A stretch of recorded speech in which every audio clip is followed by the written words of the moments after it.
Swords in One Piece have a will of their own that needs to be tamed by its wielder, which is the key to Zoro's next step to becoming the strongest swordsman in the world. We have to talk about swords. So the power system in One Piece is weird, for lack of a better term. The main thing used to be devil fruits that we've discussed in depth recently. And then Haki was introduced as a counterweight, but at the same time also enhancement to the devil fruit system. That system is luckily starting to make more and more sense, but it sure is a bit confusing, probably on purpose. Like, I'm 58.4% sure it's on purpose. Point is, if you don't have a devil fruit, you can still become ridiculously strong by being a powerful Haki user.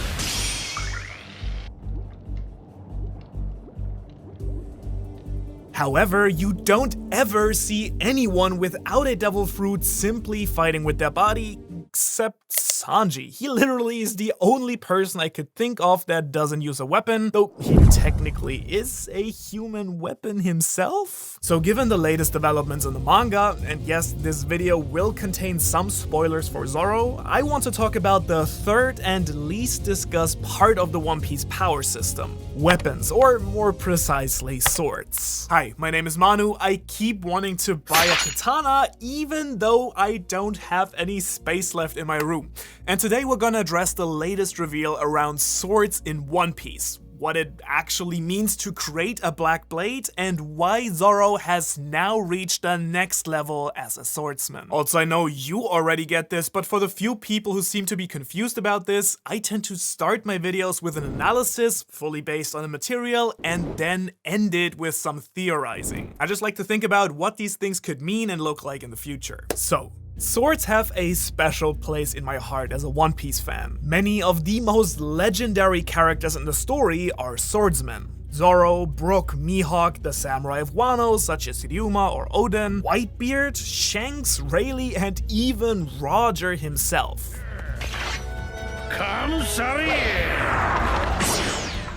Now, on the surface, one might think that swords are nothing but tools that pirates use, no matter if strong or weak. But since Luffy luckily has a man in his crew that aims to become the strongest swordsman in the world, we do know that there is much more to these weapons than meets the eye. After all, Oda went through the trouble of introducing a whole grading system for swords, with countless regular grade swords, 49 skillful grade swords, 21 grade swords, that's kind of funny to say, as well as 12 supreme grade swords. Each of these grades, or meto as they're known in Japanese, tell us something about the quality, history, and power of the blades. Mihawk's Yoru and Whitebeard's Murakumogiri, for instance, are part of that exclusive dozen. Now, interestingly enough, there are two philosophies in the One Piece world that, at first glance at least, seem to oppose each other. On the one hand, we have Mihawk, who holds the title of the strongest swordsman in the world right now, and thus undoubtedly is one of the strongest characters in the series. While training Zoro during the time skip as he teaches him about Haki, Mihawk tells us the following about black blades.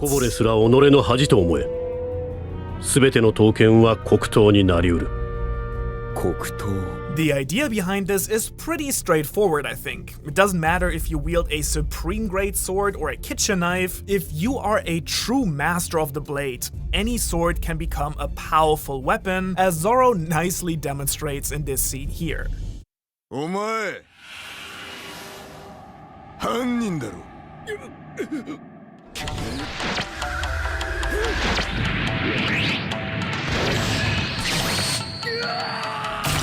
The sword is nothing but a tool that depends on the skill of its wielder. After arriving in Wano, however, I couldn't help but realize that the philosophy of the samurai here was quite the opposite of this. Swords and their names hold extreme meaning here and were talked about almost like human beings. Shusui is regarded as much of a national treasure as Ryuma himself. Tenguyama tells us about the nature of the three Kitetsu blades, and then we get introduced to Enma, Odin's old sword that immediately starts draining Zoro's power.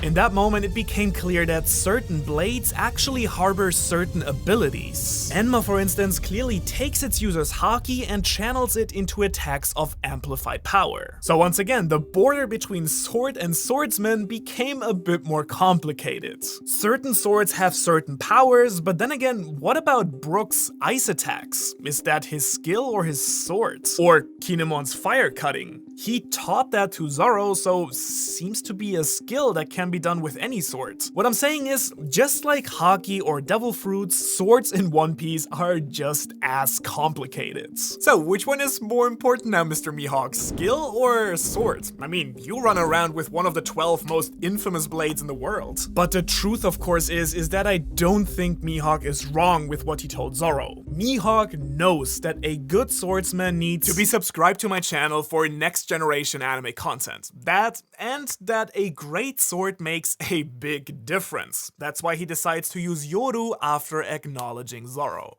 剣士たる礼儀をもって世界最強のこの黒刀で沈めてやる。 Mihawk is emphasizing skill over blade during Zoro's training for two reasons, I think. First, this lesson is about haki and coating one's sword, so it doesn't get damaged. It's about Zoro learning to make any weapon as deadly and effective as possible, but secondly, Mihawk knows that without reaching enormous proficiency as a swordsman, you can't even hope to use the benefits of a special sword such as Yoru. And right now, Zoro is already immensely powerful. More powerful a fighter than the Scabbards, who are considered strong even among the strong people of Wano. And still, he is barely able to keep Enma from sucking out all his power or doing what he wants. And so it seems that truly special swords require skill on the highest level. And so for Mihawk, the priority in teaching Zoro was increasing his own power instead of unnecessarily telling him about the benefits of a great sword. Oh, by the way, quick question to my Spanish-speaking audience, because I've always wondered, Mihawk is supposed to be a Spanish inquisitor, right? Like, that's the vibe I get from his looks, just wondering. Anyways, now with Zoro's fight against King and his flashback to his time at 𝚲𝚙𝚒𝚘𝚝 village, a lot of things have been starting to clear up. Also, I just need to say how much I love that flashback in general. I can never get enough of the story connecting us back to the beginnings and give us more context. Okay, so we see Zoro's interaction with an old man at the village who turns out to be 𝚲𝚙𝚒𝚘𝚝 Kozaburo, the legendary smith who illegally left Wano and founded the dojo in the East Blue, even though Zoro didn't realize it at the time. 名工下月幸三郎50年以上前にこの国を違法出国した男だ。 He was the one who forged Enma for Odin, and he teaches us a lot about swords in just a few panels. And so together with Zoro, we can start piecing things together. Kozaburo teaches us three very important things about named swords. First, and this might be the most important one, each graded blade has its own sort of personality and power. Secondly, good swords choose their wielder and wait for the right person. There are no cursed blades, it's just that wielders of strong swords can't live up to the sword standards. And thirdly, a powerful sword must be tamed and bent to the swordsman's will. That is an awful lot of information dump we got there. And as a quick caveat to all of that, I want to say that Kozaburo might not be the most reliable source, since his idea that swords are only meant to kill seems not very Oda-like to me. I think you agree that, as Gandalf put it, a sword's true purpose should be to keep alive and not to take one. And since we learned that 𝚲𝚙𝚒𝚘𝚝 village was founded by pirates, who knows what Kozaburo was up to or who he was sailing with 50 years ago. That being said, he is one of the best, if not the best, swordsmith we have met in the story, who forged both Enma and the Wado Ichimonji. So while I think that Zoro will come to a different conclusion when it comes to a sword's true purpose, he most likely knows what he's talking about when it comes to these other things. And this has huge implications, like Nami's mysterious increase in bra size huge. This is beside the point, but does anyone else prefer her original design? Anyways, the fact that swords are in some way or form alive is an incredible reveal. Not exactly out of the blue, but incredible nonetheless. The idea that objects can come to life from a close and emotional bond with a person is not exactly new in One Piece. The Going Merry and its spirit are the most prominent examples here, I guess. 今まで大切にしてくれてどうもありがとう。 And similarly, it seems that a truly good sword that is forged with passion and care by a skilled craftsman also gets some sort of spirit breathed into it. Okay, so this is gonna be partly speculation, but I think it's founded really well on what we already know about swords by now. The stronger the sword's will, the stronger its power seems to be. But it also means it becomes harder to control and tame by its wielder. For example, while many regular swordsmen were not able to control the 𝙲𝚘𝚙𝚒𝚘𝚡, Zoro was already good enough a swordsman to wield it. He felt the sword's will and passed its test.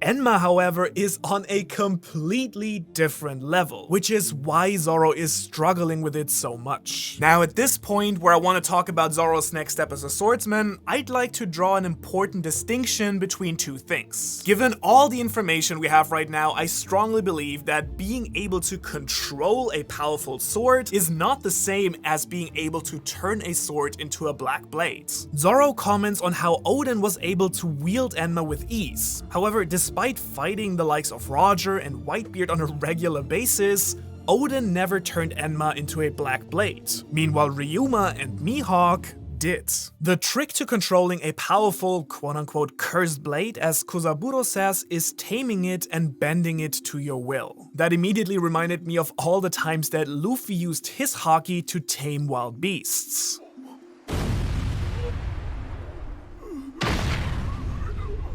And it's not any haki he uses, it's Conqueror's haki. Similarly, when Zoro finally surrenders his haki to Enma, suddenly his Conqueror's haki bursts out. Enma literally is training Zoro to use Conqueror's haki, and I think that's what it really takes to control a sword of this caliber. Looking at many of the other most powerful swordsmen like Roger, Shanks, Rayleigh, Whitebeard, or Oden, all of them had Conqueror's haki.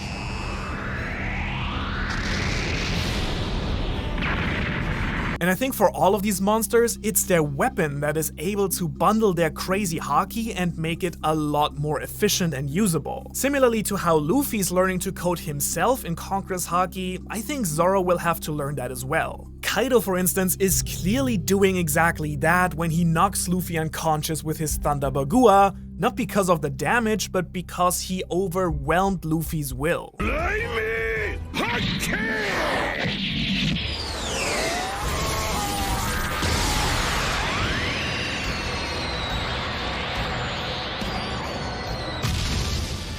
Or of course when Whitebeard and Roger's blades don't touch. And so that, I believe, is Zoro's next step as well. Taming Enma and earning its loyalty. After that, however, the question of course will be whether Zoro will be able to turn his blades into black blades. The answer is of course yes, it would be kinda stupid if he didn't, but what exactly does he need to do to achieve that? Now, my personal opinion is that a black sword is quite similar to an awakened devil fruit. You have to fully master the sword and its individual personality to unlock its true potential. But even more so, I think that Zoro has to form a true bond with his swords. They are important to him as objects, yes, but he has to get to know each of their personalities and form a true relationship with them in order to do what only true masters are capable of. And speaking of awakening, if you want to learn more about that topic and what Luffy's next step will look like, I recommend you check out that video